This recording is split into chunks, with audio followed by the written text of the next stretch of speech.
¿Cómo les va? Muy buenas noches. 8:08. Estamos medios vagonetas, ¿no? Medio. El 8 es mi número. ¿Sí? ¿Y lo juega cada tanto o no? Mi mamá lo jugaba. Nací el 8 del 8 del 88. Sí. Pero nunca ganó nada mi mamá. ¿Y era de jugar así sola a la nocturna o...? Todas, creo que jugaba todo. Iba, en mi casa también la clandestina, todo. Todo. El vecino de la vuelta a mi casa estaba también pasaban sentado, con la libretita. Sí. Qué lindo. Esa Argentina paralela. Sí, pero bueno, acá vinimos a hablar de política. Temporada alta, decimos todos los programas, porque agarramos justo el año electoral. Así que tenemos elecciones con una continuidad impresionante. Y una semana de cierre de listas, así que hay llamados, enojos, insultos, diría yo también. No, pero no le puedo creer gente enojada porque la dejan afuera de una lista. Sí. Esa frase que tanto me gusta, y acá lo presentamos a Gustavo Córdoba, consultor de Suban Córdoba, nos cagaron entre ellos solo. Sí. Ese típico cierre de la política. Bueno, el domingo a las 12 de la noche cierran las listas para las elecciones nacionales del 26 de octubre, como previa el 7 de septiembre, elección local en la provincia de Buenos Aires. Es un lío y antes, difícil. Bueno, yo como trabajo los domingos me viene bien porque tenemos temas, okay. ¿no? 31 de agosto, elección a gobernador en Corrientes. Siempre nos encanta traer consultores como Gustavo, porque nos ayudan a tratar de entender la realidad. Ya me lo devoré. Tengo esta ansiedad que lo agarro 5 minutos antes de entrar. Sí, te le hago 400 preguntas. ¿Lo exprimiste? Sí. Lo había agobiado, Gustavo, te digo. Bancátela y me repetís todo esto al aire. ¿Qué momento político estamos viviendo, Gustavo? Eduardo Diamela, un placer estar con ustedes en este hermoso lugar. Yo creo que además estamos en la Semana de la Muerte. Esta semana... Lindo está título. Bueno eso, Semana de la Muerte. Semana de la Muerte, me gusta, 2 puntos. Me gusta. Porque fíjate que todo el mundo pensaba que los cierres de los frentes y las alianzas era el momento determinante. Y no, el momento determinante es el domingo a la noche. Ahí es donde vamos a ver el verdadero perfil de la elección y si logra la política de algún modo darle algún incentivo al votante argentino para que tenga ganas de ir, salga y vaya masivamente a votar. Sí, escuchó Semana de la Muerte, me pareció que Tetaz como que medio que daba la vuelta y se iba el tipo. Que rajo de acá, a ver si puedo. Estoy a tiempo de salir. Me encanta. Martínez, radical, Bolonqui. Economista, Bolonqui. Hincha del Lobo, Bolonqui. Dedicate a correr. Runner, ahí por lo menos te liberás. Si yo hubiera sido peronista y de Boca, ya sería presidente de la nación, por lo menos. Y abogado, ponele.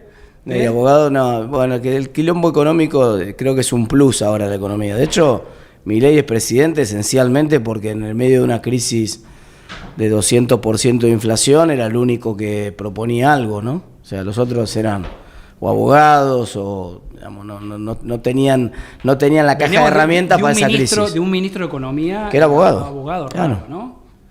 ¿Qué te decía Martín? Así no fue. Y vos decías, bueno, llega por ser economista, y a mí esta semana veía la cadena nacional y uno lo escucha a Milei decir, viene la elección y el tipo te dice, te tengo que seguir ajustando, no tenés que gastar no sé qué. ¿Sigue penetrando ese mensaje en la gente? Lo que pasa es que estás en la mitad del río, ¿no? Estás en la mitad del río, vos te agarraste una tablita para pasar el río y sigue sin haber otra alternativa mejor. Decís, ¿qué hago? Ahora, está bien, no tengo resuelto todo el problema, voy por la mitad del río, falta un montón. Pero estoy agarrado a una tabla, ¿me suelto la tabla esta? ¿Qué hay? Entonces vos mirás alrededor y no hay ninguna propuesta alternativa. Entonces, ni a nivel político ni a nivel económico. Absolutamente. Entonces, justamente mi preocupación, pero bueno, lo confieso, un fracaso, ¿no? Yo hice un intento para tratar de unificar un espacio que yo lo llamo la diagonal de la sensatez, que tuviera la capacidad de que no fuera de ningún extremo y que tuviera la capacidad de recuperar las reformas, porque parte del problema de esa tablita es que se quedó sin nafta. O sea, el gobierno, Argentina necesita una reforma en educación, una reforma en salud, una reforma en infraestructura, que este gobierno por razones ideológicas no va a hacer, pero también necesita una reforma laboral, una reforma tributaria, una reforma previsional, que este gobierno no tiene la capacidad de hacerlo, evidentemente. ¿Y entonces, esa idea tuya no cayó bien dentro de esta avenida del medio que se está proponiendo? Porque incluso vos renovás tu banca para empezar, ya la idea del medio es una mala idea, ¿no? Porque el medio no tiene dimensión por definición, el medio es un punto. Entonces, Sí, Entender ahora una los construcción sin los que dimensión. arman alternativas tratan de evitar... Claro, no, ese por eso yo aspecto hablo de una del diagonal, ¿no? Hablo de una diagonal porque tiene dinamismo, va hacia adelante, y hablo de una diagonal que tiene que hacer reformas, o sea, es propositiva, no es negadora de los dos extremos, mira hacia adelante. ¿Qué le falta a Argentina y quién lo está encarando? Ahora, es cierto, como bien decía vos recién, que no es que cayó mal, no, lo que pasa es que falta una arquitectura clave institucional para dar los incentivos para construirla, que eran las PASO. Sin las PASO, por eso el gobierno desarmó las PASO, y por eso muchos ahora entienden por qué yo me oponía que desarmaran las PASO y por qué estaba como un loco gritando solo en el Congreso, y los kirchneristas votaron con el gobierno para eliminar la PASO, muchos de los kirchneristas, porque les convenía el escenario sin PASO. Vamos a ver si en el 27 aparece de vuelta la tecnología de la PASO. Eso permite unificar, porque vos cuando hablabas todo el mundo te decía, no, muy bien lo que estás diciendo, lo que hay que hacer, pero después, bueno, nos juntamos todos, hacemos un esfuerzo. No, esperá porque yo tengo que ser senador, no, esperá porque yo tengo que ser diputado. Yo lo dije el primer día, no estoy dispuesto a no ir de nada, de hecho no voy de nada, no voy a renovar, así que no, listo. Vuelvo allá, no me dedico a hacer, pero siempre con la voluntad de tratar de construir eso, ¿no? Obviamente. Dentro del radicalismo, no sé, Lustó, De Loredo, ¿dan el debate o...? Yo creo que el radicalismo está renunciando a ser un partido nacional. Lo que se va a ver en esta elección, algo que ya dijo, no me pertenece la idea, lo dijo, se lo escuché a Malamuda hace muy poquito, y coincido con esa idea. O sea, el radicalismo está esencialmente teniendo estrategias locales, de supervivencia local. Entonces uno dice, ¿cómo se explica lo de, qué sé yo, Esdero en Chaco, o lo de Lustó en la capital, o lo de Loredo en Córdoba? La única manera de entender todo eso es que el radicalismo renunció a tener un proyecto nacional, y lo que tiene es una lógica de supervivencia en cada uno de los distritos. Entonces, claro, como la discusión que te plantea el gobierno es una discusión nacional, a menos que vos tengas una elección desdoblada, como en algunos distritos pasó, y alguno puede discutir eso de manera local, estás en una trampa, porque vos no tenés una propuesta nacional. Y de hecho tu accionar demuestra que no tenés una propuesta nacional, pues si en tu accionar el radicalismo de Córdoba hace una cosa, el radicalismo de Santa Fe hace otra cosa distinta, el radicalismo, y lo mismo que nos pasa a nosotros, le pasa a otros espacios políticos, el mensaje que vos transmitís a la gente, muchachos, ustedes en materia de proyecto nacional son una banda. O sea, no tienen un proyecto nacional claro, unificado. Fue rarísimo lo de Lustó como presidente del partido, votando distinto que los senadores apenas asumió Milei. Bueno, pero ese es parte del problema que te estoy diciendo. O sea, el radicalismo directamente renunció a tener un proyecto nacional, cada uno de los senadores o de los diputados respondiendo a los gobernadores, cada gobernador desde que ganó Milei en lógica de supervivencia. O sea, no se perdió la ambición por transformar. Esto que sorprendió a muchos del planteo que hice yo ahora de la diagonal de la sensatez, es que yo no estoy hablando reactivamente de las otras posiciones, como siempre se hacía hasta ahora. Yo estoy mostrándole a la gente la reforma que hay que hacer, que nadie encara, y es propositiva. Entonces todo el mundo dice, bueno, para esto no estábamos preparados tal vez. Bueno, hay que remar más, ¿no?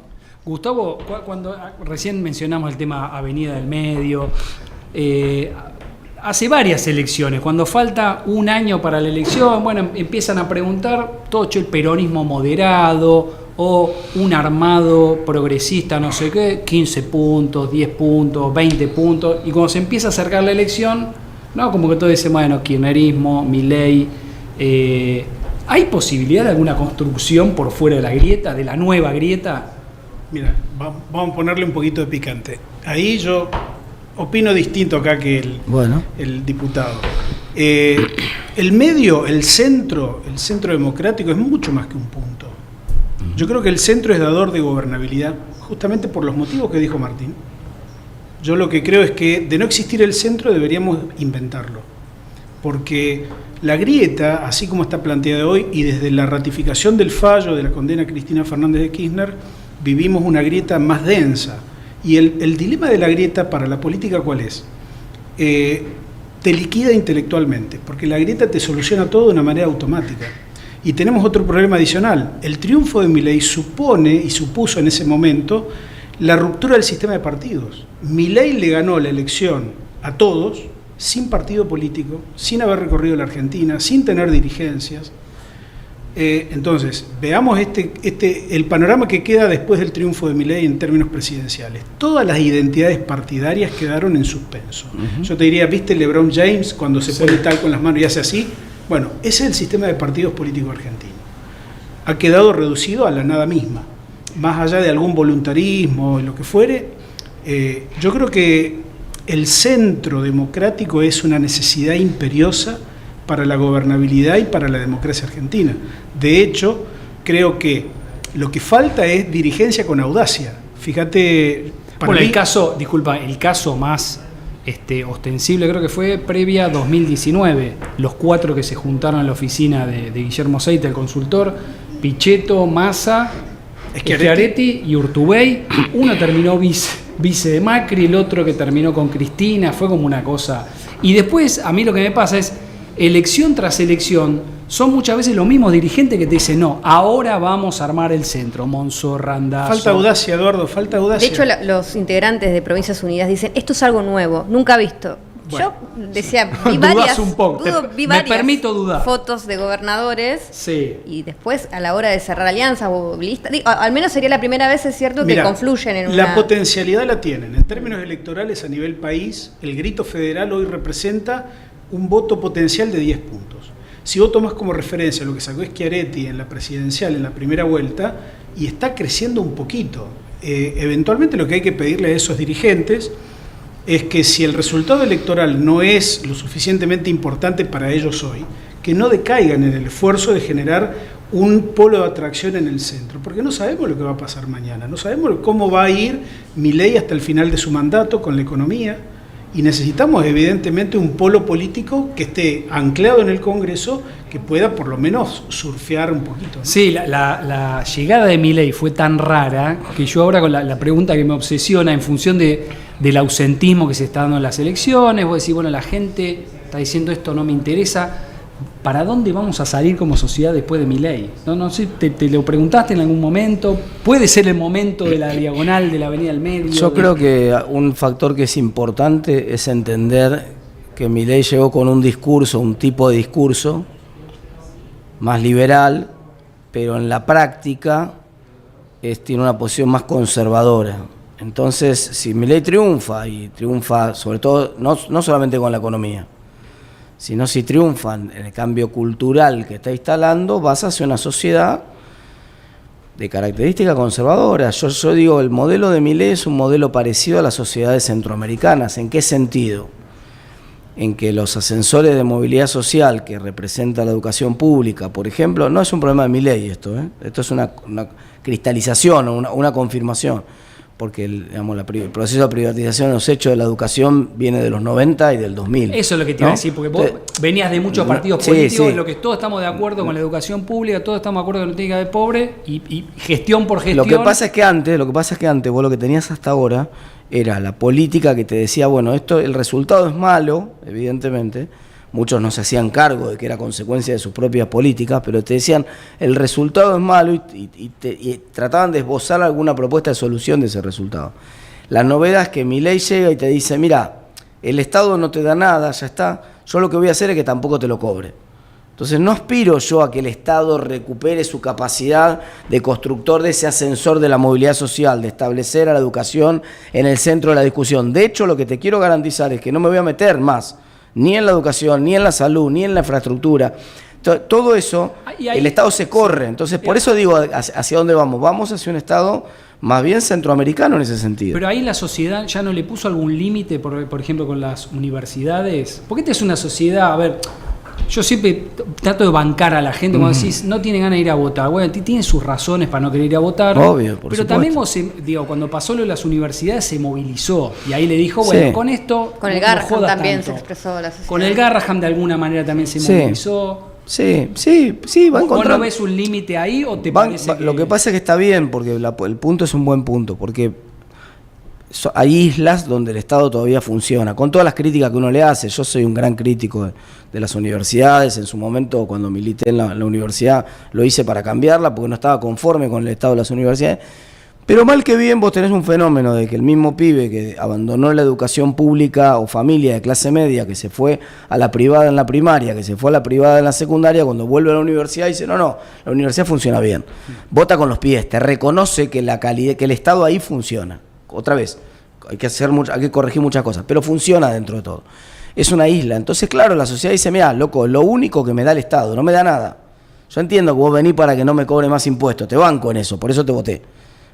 Pero ahora me querés sacar lo único que el Estado todavía me da. No, pará. Entonces, por eso todo el mundo, inclusive muchos votantes de Milei, estaban en esa marcha. Yo estuve en esa marcha. Yo veía la gente que había. Totalmente. Era una cosa que vos decías, no, esto no es la gente que está en contra de Milei. Y de hecho, mucha gente decía, no, yo lo voté, pero esto no va, digamos, ¿no? Entonces, sí, hay algunos límites.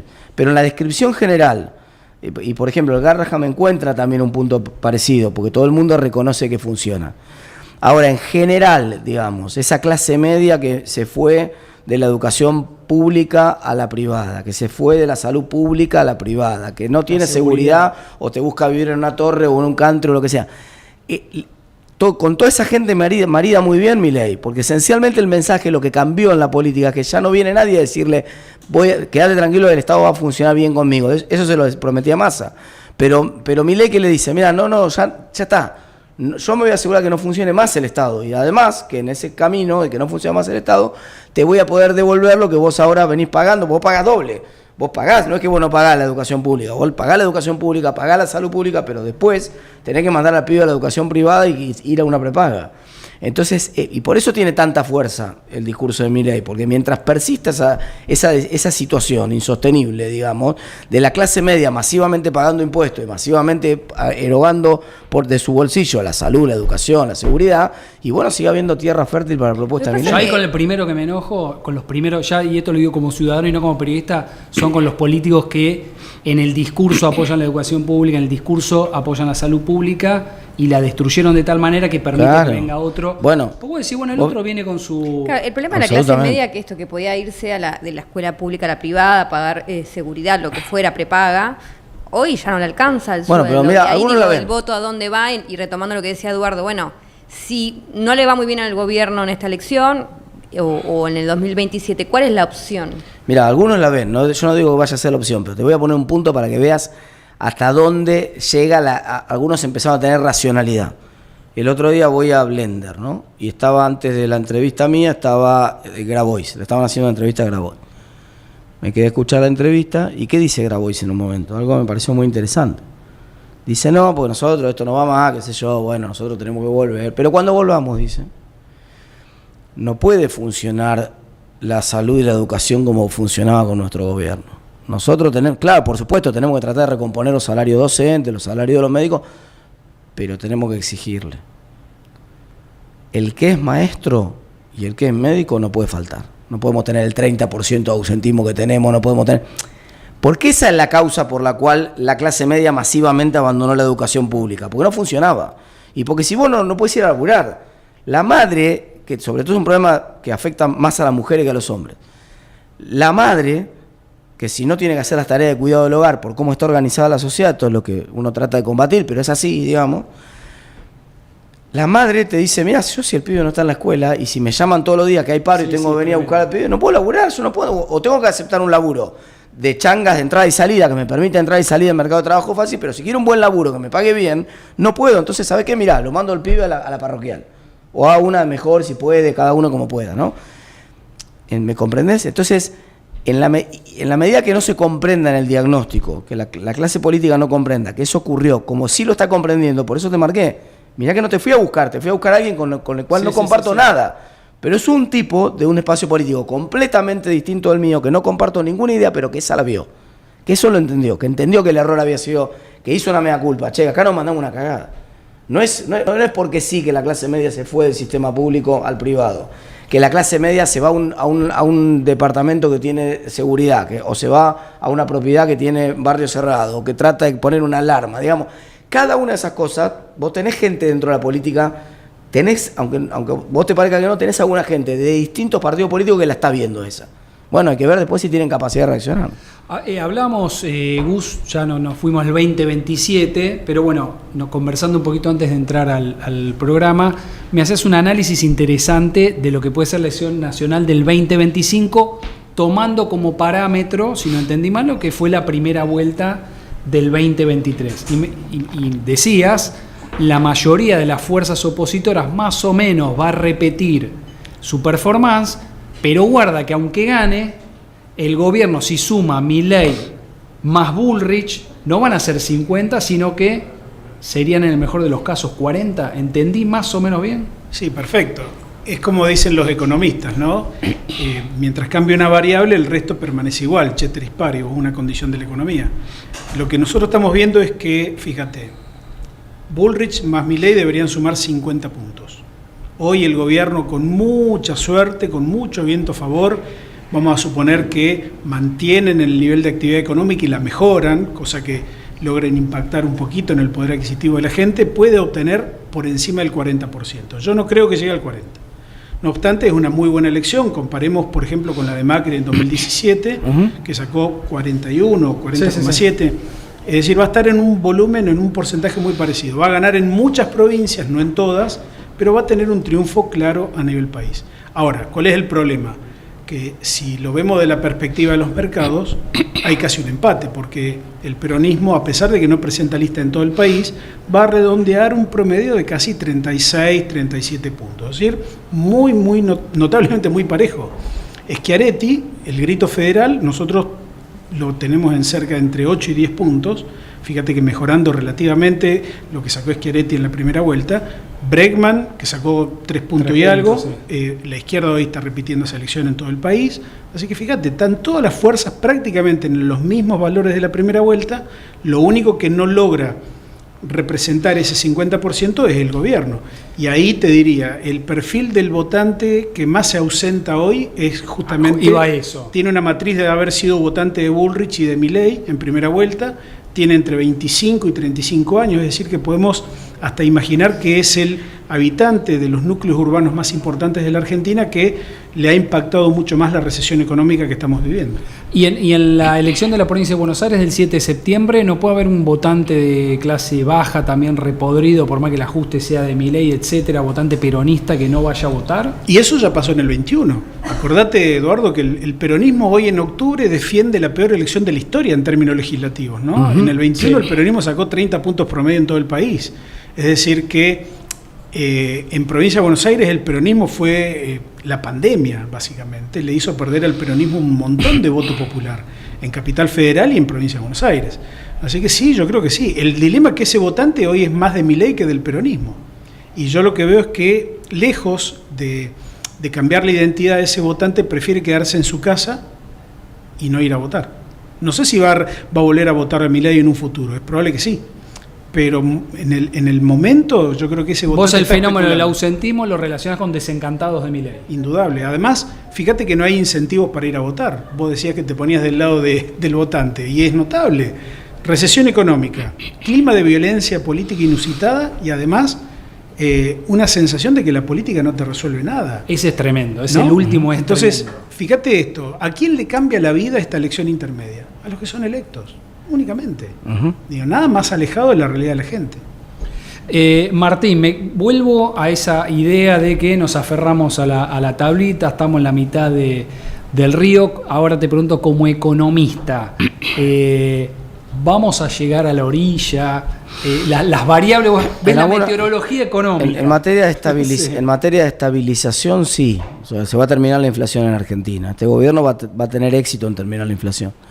Ahora, luego, para que vos crezcas, ya estás viendo el agotamiento del rebote, digamos, ¿no? El rebotar siempre es relativamente fácil porque he venido un año muy mal, entonces al principio rebotás, pero ya se agotó el rebote y el gobierno, si vos no tenés inversión, entonces no tenés posibilidad de crecer. Entonces, ¿qué variable es la que más preocupa? Cuando muchos dicen, hay que mirar el riesgo país porque no... Claro, exactamente. El riesgo país te está reflejando y además también te afecta el proceso de estabilización. El riesgo país te está a esta altura del campeonato con el mismo riesgo Cuca enfrente, o peor porque era candidata Cristina en la provincia de Buenos Aires. Macri tenía la mitad del riesgo país que tiene Milei ahora. y tenía 4 veces más inversión extranjera directa. Ahí, déjame que te agregue esto. Desde esa perspectiva yo veo más hoy un riesgo peluca que un riesgo Cuca, ¿no es cierto? Digo, fíjate, las dos cosas. Esa cuestión de la subestimación del votante, ¿no? Si vota de una manera, la culpa es del votante, como hizo Macri cuando... ¿no? Y Milei ahora está ensayando desde la cuestión del fraude o la cuestión del riesgo Cuca, cuando en realidad es el gobierno el que toma las decisiones. Y yo te diría una cosa, no he visto gobierno que cometa más errores autoinfringidos que este. Errores no forzas, un tenista que la tira afuera. Permanentemente. ¿Cuáles son los que te vienen así rápido? Es Caso Libra, que además es una crisis de sombra alargada. Como el gobierno nunca supo cómo resolverla ni cómo enfrentarla, está derivando cada día en un escándalo de mayores proporciones. Bueno, el conflicto con las universidades, el conflicto con las universidades, que le puso 1 millón de personas en la calle, fue absolutamente innecesario. Porque la verdad que era finalmente una negociación que el gobierno no tenía ningún sentido forzar a que llegara a la situación esa de conflicto. Y el más reciente es la pelea con el chico, con Ian Moche. El chico, que decís, no esto es una cosa que es innecesaria total. Porque lo único que tiene que hacer es decir, mirá, estoy aprendiendo como todos de esta situación, estuve mal, no tendría que haber dicho eso. ¿Por qué cuesta tanto decir eso? Y chao, ya está.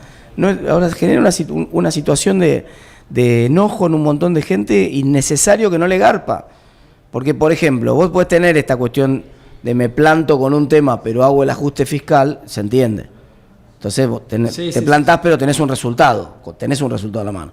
Pero esto que acaba de pasar con este chico es sin ningún resultado. O sea, lo que estás plantando vos es esencialmente un tiro al pie sin ninguna necesidad. Eso es cierto, eso está pasando. El 40% del votante de Milei está en desacuerdo con el tono que utiliza el gobierno para afrontar la política de todos los días. Bueno, eso también pasó con el kirchnerismo, ¿no? Que analizan cómo van ganando elecciones y tienen apoyo electoral, creen que es por una serie de condiciones que en realidad no tienen nada que ver con lo que la gente vota, sino que representan el núcleo duro, ¿viste? Se ceban, por ahí el kirchnerismo se cebó llevando al extremo el feminismo o llevando al extremo otras cosas, creyendo que la sociedad acompañaba, y en realidad por ahí la sociedad acompañaba por otras cosas, y está bien, más allá de que cada uno puede tener varias razones del voto. Me da la sensación, me pueden corregir, pero que el primer año sí le funcionaba al presidente esto de estar diciendo María Becerra, lo del Ali, en algún punto era gracioso para su comunidad, para sus seguidores, y ya este año me parece que con la falta de mínimamente un aumento salarial, una mejora económica, ya no sé si nos cae tan bien. Yo creo que Diamela das en la clave. Macri, después de que ganó la elección intermedia, le cambió el contexto. Nunca se notificaron que les había cambiado el contexto. Siguieron con sus inercias políticas y comunicacionales. Este gobierno le cambió el contexto y claramente ya las cosas que al principio caían bien o que de alguna manera decían, bueno, está todo bien. Eso es muy de la política, es muy difícil cambiar. Yo también pensaba, decía, ¿no? Porque lo defenestraban a Marcos Peña. No vengo a hacer una defensa pública, pero decía, bueno, el tipo con su fórmula ganó un montón de elecciones. Sí. Ahora, hay un momento en el que tenés que cambiar. Y no sé si hubiese ganado igual, pero repitieron fórmula, etcétera, etcétera. Bueno, pero el presidente dijo que iba a dejar de insultar. Algo tomó nota. Vamos a suponer que le creemos, pero yo te digo esto. Creo que este gobierno tiene una cierta improvisación en muchos temas. Quizás en lo económico tengan alguna ventaja, pero en materia política, en materia electoral, en materia de cómo analizan el contexto, me parece que ahí dan mucha ventaja, ¿no? Vamos, por ejemplo, al caso de la tercera en la elección del 7 de septiembre de Provincia de Buenos Aires. Con el pasado que tiene la bonaerense, nadie advirtió que era una muy mala idea elegir un comisario para enfrentar al kirchnerismo en la tercera.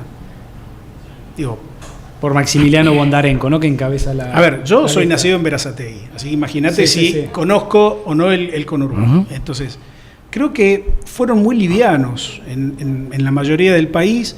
Esta idea de ir puros en la mayoría de las provincias es un costo muy alto, un hándicap muy alto que da electoralmente el gobierno. ¿Sabes por qué? Porque en muchas provincias que estamos midiendo nos pasa que medimos al frente del gobierno, es decir, la Libertad Avanza, el sello, el violeta, más pro, y mide, por ejemplo, provincia X 35 puntos, que es un buen número.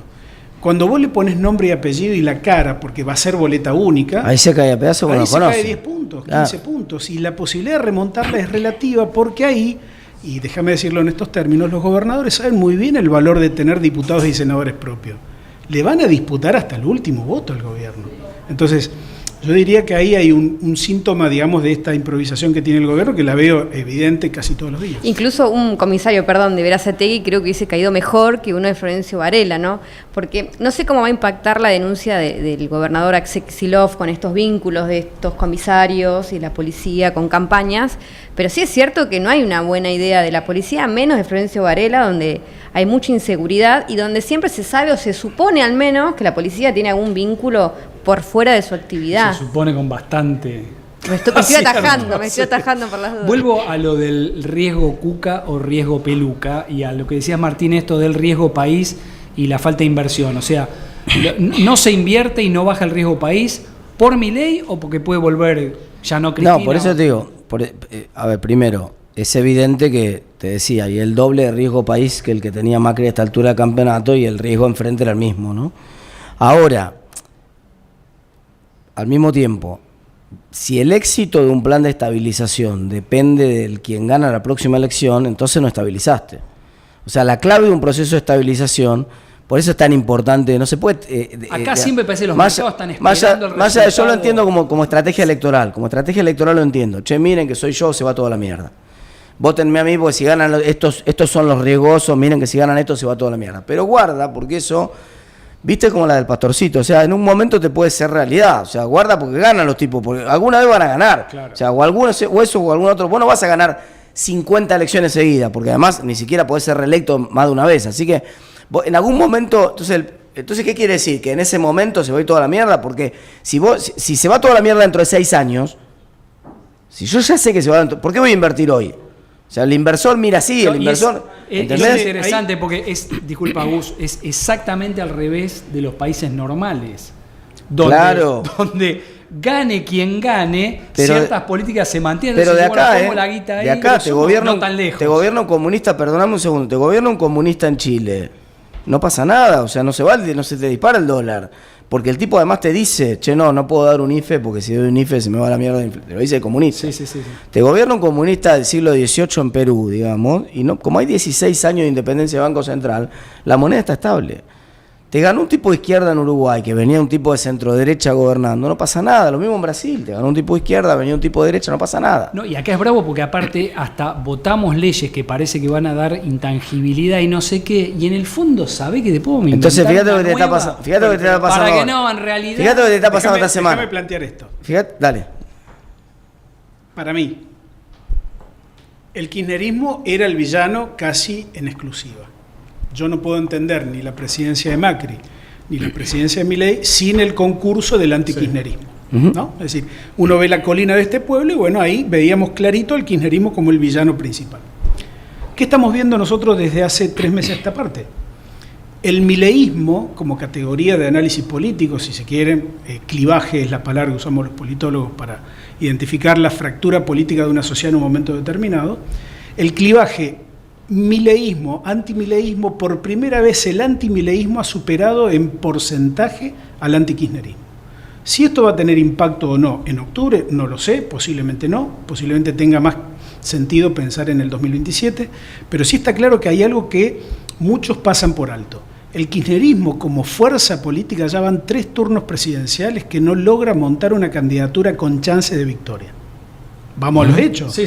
Ni Alberto Fernández, ni Daniel Scioli, ni Sergio Massa fueron Sí.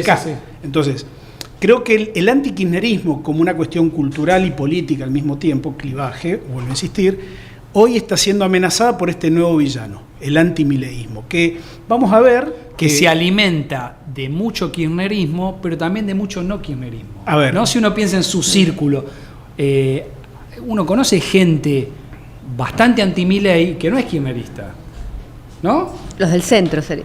No, alguna parte del centro. Uno podría Yo creo que decir, el centro todavía no. yo arriesgaría esto. ¿Por qué todavía uno no puede pensar en un gran frente político electoral anti-Milei?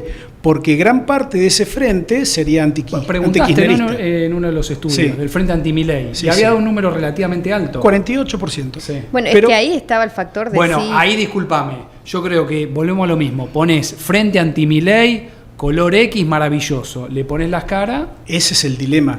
Por eso, a ver, yo cito la falta de audacia en la dirigencia política argentina, ¿no? Me pasa con las encuestas. Eduardo, es nuestro insumo diario.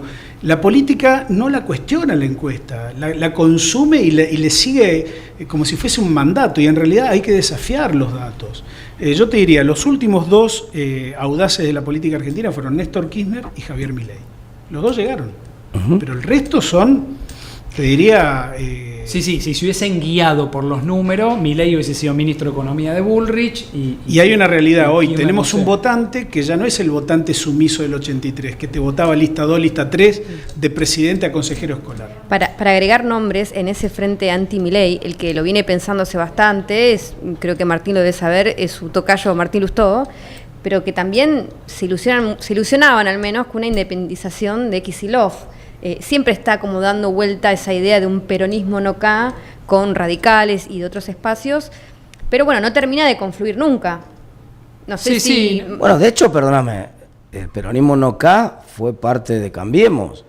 Vos lo mencionaste a Pichetto, el caso de la candidatura a Pichetto, pero hasta la semana pasada, digamos, qué sé yo, Ritondo, bueno, Patricia también viene del sector del peronismo, pero ponele que ya no es peronista. Santilli, digamos, todos vienen de un peronismo, entre comillas, rubio, digamos, ¿no? Un peronismo, levanta la ceja ya, pero sí, muchachos, vamos a decirlo en criollo. Homeopático, digamos. Claro, exactamente. Blanco. Sí. Bueno, Santoro, perdóname, Santoro en la ciudad, no tengas ninguna duda de Santoro, sacó 27, el kirchnerista que elijan, si es Recalde, va a sacar 5 puntos menos por lo menos. Para empezar. Porque digamos, porque no es peronista rubio Recalde, es bien kirchnerista, Recalde es un apellido kirchnerista. Y ahí la incógnita es que pasaría un candidato Máximo Kirchner, que es el nombre que se da vuelta por ahora, podría ser este candidato Cuca, que decís que... Yo déjenme plantearles algo, ¿por qué el kirchnerismo no ha logrado montar una candidatura presidencial en los últimos 3 intentos? Porque básicamente el diseño que tenemos para elegir presidente les impide, porque el kirchnerismo tiene una característica... El balotaje te mata. Tiene una característica electoral permanente. Muy puro, no te lo vota el resto alto, de la gente. Claro. Techo bajo. Ustedes son jóvenes, pero en la previa, antes que se muriera Néstor Kirchner, que iba a ser candidato a presidente, iba a ser él, no Cristina, en el 2011, estaban estos números. Yo me acuerdo, 30%, inamovible, arrancaba, ganaba primera vuelta. Pero le costaba llegar a la segunda vuelta. Claro, total. Después, obviamente, ¿no? Su muerte. Al primero que le pasó, arrasó. que fue precursor del kirchnerismo, fue Carlos Menem. Carlos Menem pierde, se baja de la segunda vuelta porque él después de ganar la primera. Claro, Menem hacía este cálculo. Gano la primera y cambio el humor social, cambio el humor político y me presento una segunda vuelta y la gano. Bueno, pasaron cosas. El régimen de segunda vuelta fue una conquista de Alfonsín. Tal cual. Y me parece que es una mirada muy interesante. Por eso digo, volvamos al centro. Digo, el régimen de segunda vuelta es una invitación al centro. Lo que pasa es que vivimos un vértigo, digamos, tan atractivo de parte de la grieta que perdemos, incluso yo diría, las formas democráticas en algunas cuestiones, ¿no? Diamela, cuando presentamos el programa me decías, a mí me encanta Córdoba, esto no es un centro a Gustavo, no, me encanta como provincia para analizarla desde lo político, no solo porque es la segunda, se convirtió ya hace tiempo en la segunda provincia con más electores del país, explica los triunfos de Macri, se convirtió en la capital del antikirchnerismo, fue el lugar donde Milei sacó la mayor cantidad de votos en el balotaje, 74%, tiene ese componente del cordobesismo que si no vas ahí a la provincia y la analizás un poco desde afuera no lo entendés, y ahora viene un escenario bastante partido y con ¿qué candidatos? Hay varios nombres, te voy a contar un poco el panorama cómo está, después Gustavo cualquier cosa me corregirá.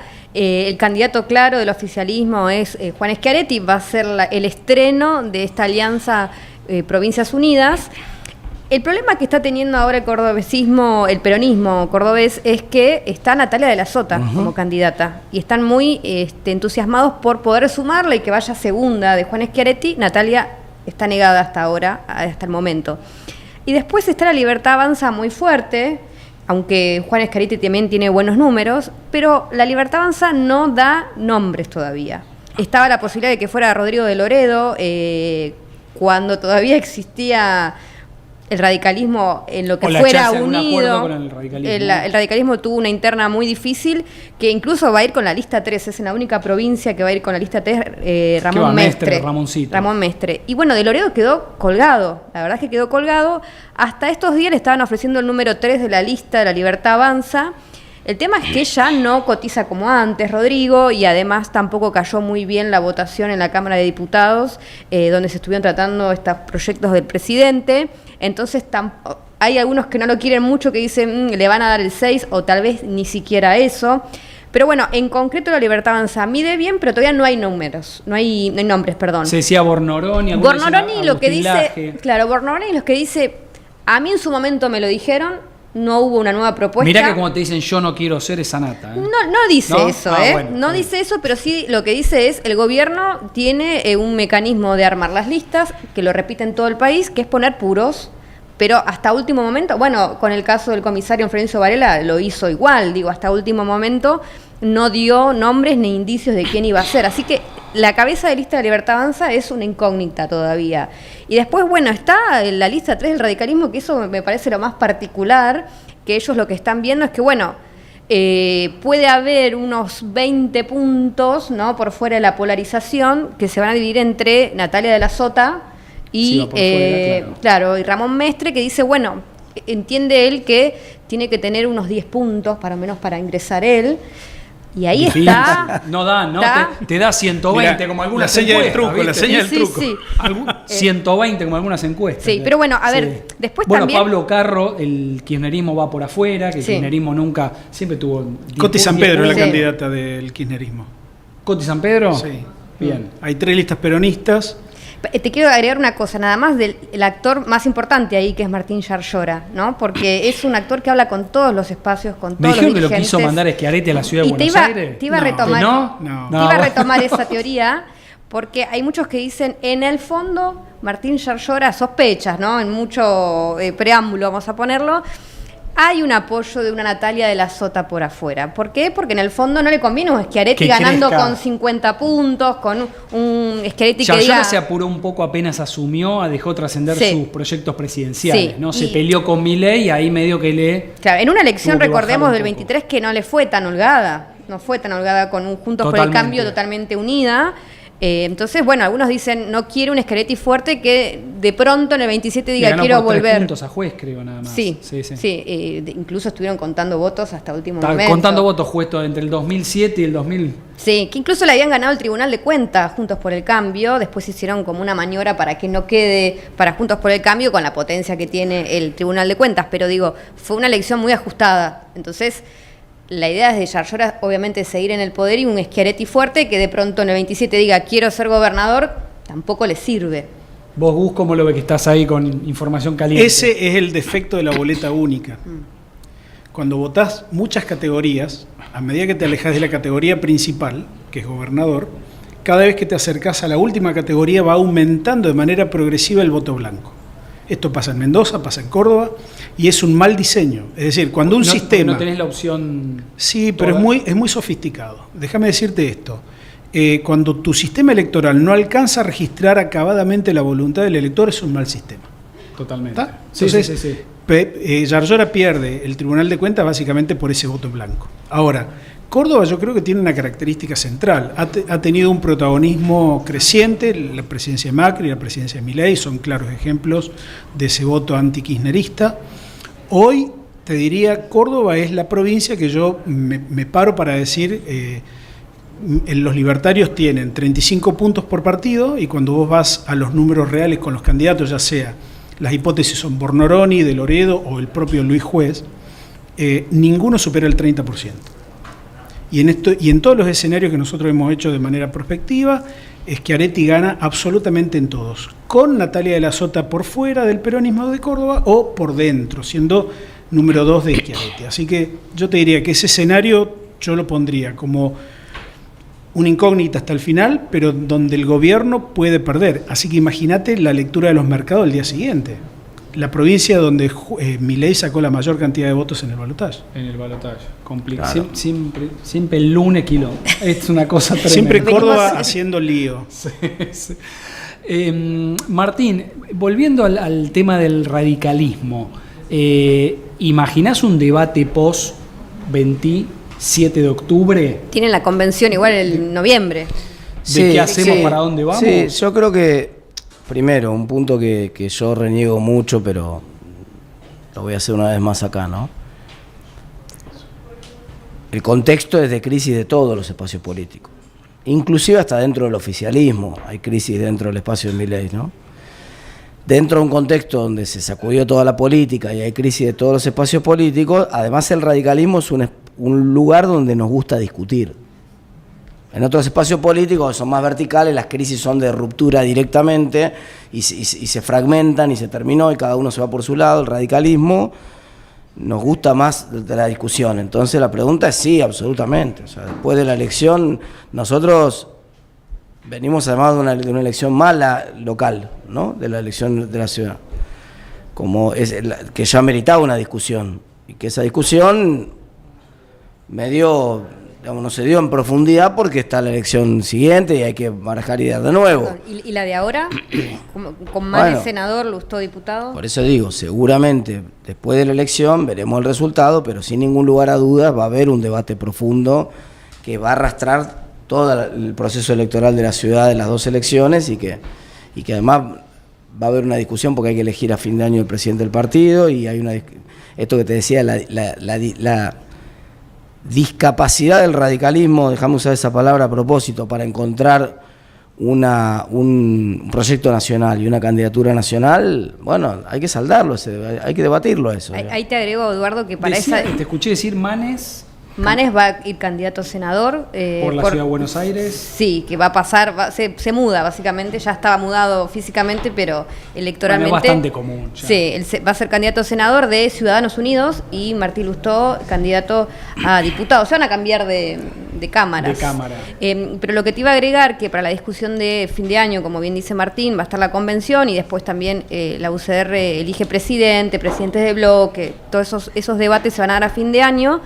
Y ahí va a haber que no solamente ver el resultado de la ciudad, lo que lideró Martín Lustó, sino los gobernadores, ¿no? Cómo le va a Cornejo en Mendoza, cómo le va a Valdés en Corrientes, ellos son muy, muy aliados. En Chaco, Esdero salió bien de esa alianza. Elección provincial, sí. Y es más, te diría que Alfredo Cornejo está también tratando de convencer a Rodrigo de Loredo para que integre la lista de La Libertad Avanza, porque de Loredo fue un hombre que ayudó mucho al gobierno y es como el representante de estos gobernadores que están totalmente disconformes de Martín Lustó. Así que me parece que va a ir por ahí. Al menos ellos son los que le van a disputar el liderazgo a Lustó. Y Morales, que aunque no aparece, Gerardo Morales está atrás. Le iba a preguntar a Martín, ¿de Morales alguien sabe algo? No sé. Sé que en Jujuy hay una construcción que viene bien, que es una buena elección y que dentro de todo el partido está bien, y el gobernador de Jujuy, claro, lo que pasa es que pasa mucho esto, ¿no? Que es lo que les está pasando a todos los gobernadores y parte de esta ruptura, ¿no? El teorema de Baglini. Claro. Somos todos claro. Revolucionarios. ¿Viste? Hasta que llegamos la posición es muy revolucionaria, pero cuando vos tenés que gobernar y gestionar todos los días, ineluctablemente tenés que pactar o negociar algún tipo de cosa con el presidente, por más que, y encima en un contexto donde la relación con las provincias es dura, desde lo económico, y entonces no te puedes parar en la misma posición del que no tiene ninguna responsabilidad de gobierno. Entonces eso también, ¿viste? Explica un poco los problemas de esto. Hay una idea, sobre todo en el PRO, de que el gobierno es desagradecido, que es mal pagador, etcétera, etcétera, sobre todo por las votaciones en el Congreso. ¿Vos lo viviste en carne propia? ¿Lo sentiste el gobierno... así? No, digo de por ahí negociar, vos ayudaste, uno en tal votación ayudé a tal cosa y después me maltratan por los medios, etcétera, etcétera. ¿Alguna vez sentiste algo así? No, a ver, primero a mí me da lo mismo porque yo nunca tengo intención de ayudar al gobierno. Yo en cada votación lo que analizo es si me parece bien o me parece mal. Y a mí nunca me compré ese intento de algunos de dejarte Soy pegado. el salvavidas. Yo cuando tengo que votar algo que me parece bien del gobierno, lo voto y no me tiembla la mano. Y si tengo que votar algo que me parece bien, como lo hice en su momento cuando gobernaba el kirchnerismo también, digamos, ¿no? ¿Qué sé yo? El presupuesto de 2023, había habido un ajuste en educación muy grande en el 2022 y habíamos conseguido un artículo que aseguraba 1,33% del PBI para gastos en educación. Lo voté contento. Estaba bien, no era un presupuesto malo, pero para lo que nosotros queríamos reforzaba la inversión en educación. Entonces, no estoy esperando que me den una palmada, ni mucho menos. De hecho, preferiría que no me la den además, ¿no? Porque es el abrazo del oso. Algunos dirán, no lo hice por vos, no es que yo te quiero ayudar a vos. Esto vale tanto para los kirchneristas como para los de Milei. No, yo cumplo con mi trabajo de la mejor manera que puedo, no, eso es así. Ahora es cierto, cuando uno lo ve de afuera, que el PRO no solamente votó lo que le parecía en cada momento, sino que esencialmente defendió las leyes que el propio oficialismo no tuvo la capacidad de defender. O sea, la mayoría de los diputados oficialistas no se imaginaban 24 horas antes de la elección que iban a ser diputados.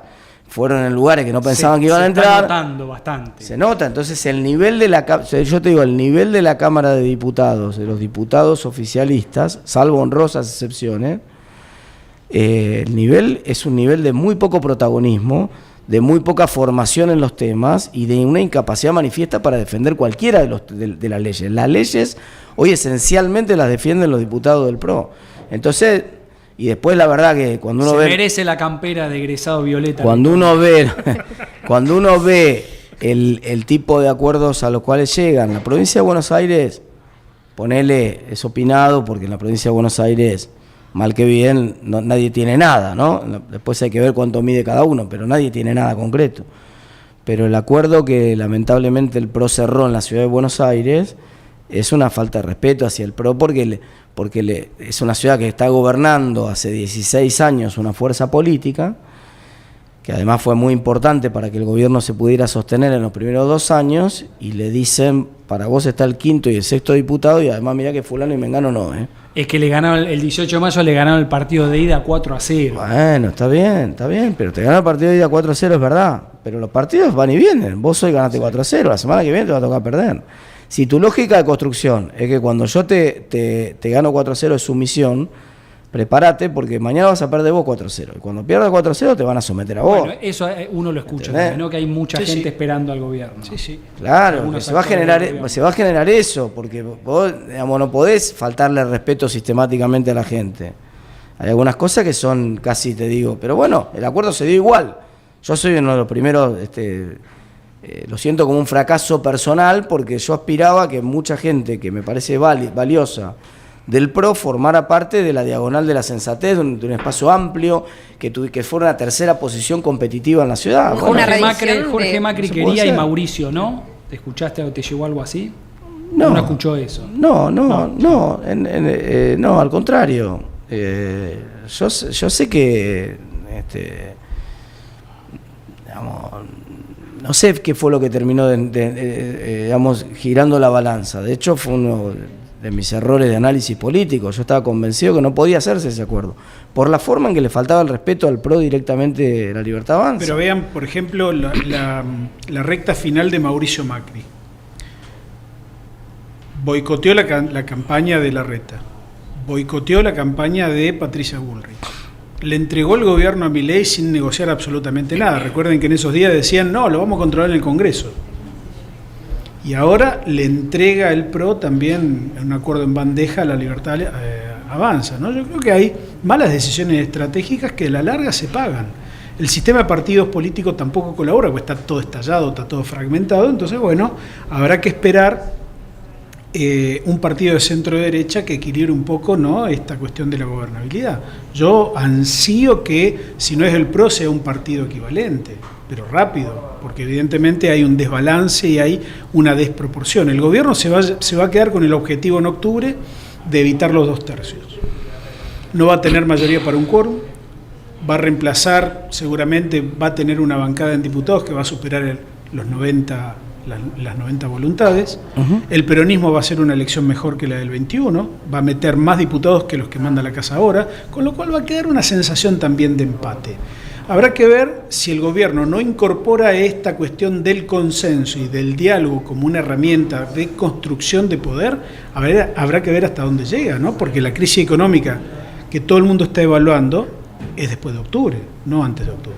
Muy bien, con este análisis interesantísimo de Gustavo Córdoba, director de Suban Córdoba, le agradecemos la visita, y a Martín Tetaz también. Muchas gracias. Radical, economista, platense también. De gimnasia. de gimnasia y runner. Por eso quiere la diagonal. Pues la diagonal, Claro. se aferra al runner. Muchas gracias, Martín, por la visita. Gracias, chicos. Y Amela, un lujazo. Nos vemos. Acordate, combinemos el La tema próxima de te la mando un mensaje. Sí, pues nos hemos venido los dos de beige. Bueno, Me desabrigué para y eso. le agradecemos muchísimo a la gente que nos acompañó otra vez en Laboratorio y aquí en Love, el streaming desde un shopping. Chau.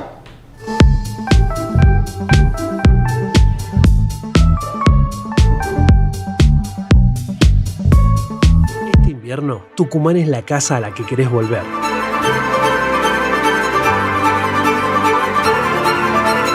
Tucumán tiene todo.